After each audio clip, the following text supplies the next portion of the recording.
The following supplies will be needed: a regular comb, hair clips, detangler, folded white paper towels, Pediatric Hair Solutions enzymatic mousse and knit comb that is included in the Knit Education DIY treatment package.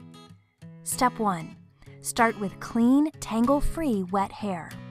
Step 2. Divide hair into 3 or 4 sections and separate with clips, starting with hair at the nape of the neck and working with sections of hair that are approximately the width of the knit comb.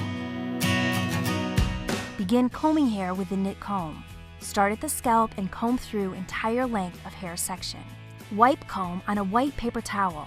This is where you will see the nits on the paper towel. Continue this step until the comb wipes clean on the white paper towel. Working with the same section of hair, comb from the left, the right, and from underneath the hair section, wiping comb after each swipe. Continue combing this section until the comb swipes clean from all directions on this section of hair. Once all swipes are clear of nits, you can clip this section to the side and start with a new small section. Continue this process until the entire head of hair has been combed and cleared of nits.